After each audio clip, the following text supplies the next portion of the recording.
Welcome back for another book review. Today we're talking about this one. So this is a little bit of Mindfulness, an introduction to being present by Leigh Mercreee, again with that name. But yeah, this one. As the title would suggest, it talks about what is mindfulness. This one is a little different in that it does have a bigger emphasis on the scientific side of it and like more studies and the technicality. Not too much, like you're not going to be completely lost, but it's very more focused on the science side of it rather than like spirituality and that side of it. It's more like, hey, everyone can do mindfulness and here's the studies showing why you should.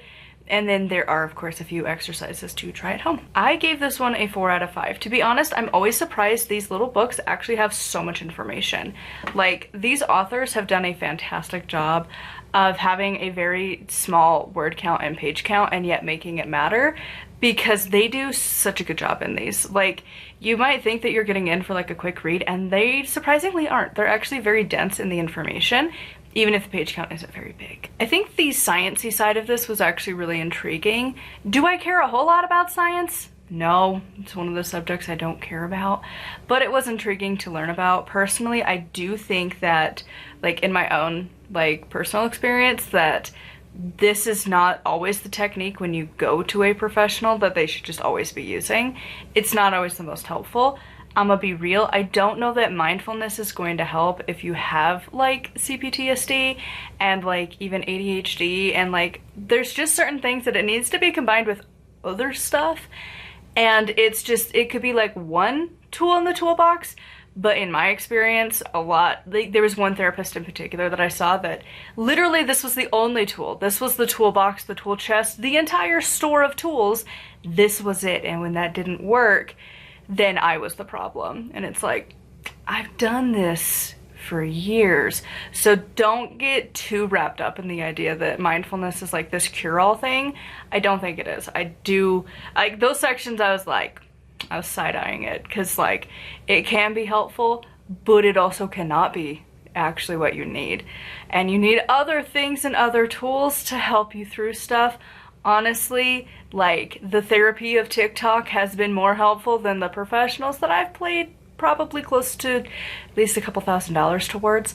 I have learned more and gotten better experience through TikTok and YouTube than I ever have through professionals. That's my experience. But I just want to say that, like, if you're like me, where your therapist told you just do mindfulness, just be aware, and you're like, this is literally not helping at all, don't worry, you're not alone.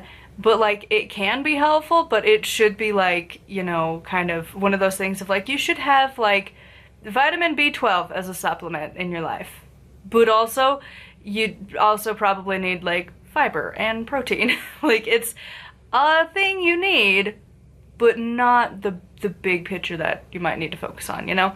So overall, I do think it's helpful, but just be aware. It might not be like the fix all that it kind of, it felt like it was just like pushing that it was like, it's the thing everyone needs, and it's like kind of, but as therapists, please don't use that as your only option. Sometimes it's not gonna help, and sometimes it'll help later, but not for right then, you know? Like, I think nowadays mindfulness totally could be the thing that helps me, but I also had to get to this point, and again, the people of TikTok and sometimes YouTube were the things that got me there way more than this technique would have. Honestly, I think some of the methodology in here did pair ironically very nicely to a book I'll be talking about on Patreon, which is The Totality of Possibility by Louise Hay. You might be able to find it on YouTube, because once again, it's a book, as in it's a lecture that was turned into an audiobook, which is weird.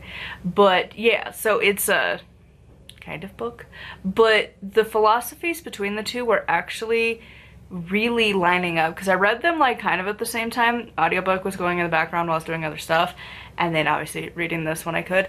And so it was weird to see how the two concepts kind of did like go together quite nicely. Not completely. Again, I don't completely believe everything Louise Hay thinks and says, but I think the two, especially that book in particular, did have some things that lined up pretty well. Basically, you just need to be aware and have like a gentle nudge towards the positive and just be aware of your existence. Just check in at random. It's kind of mindfulness as a whole, just like take a sec to just be aware of your current situation mostly.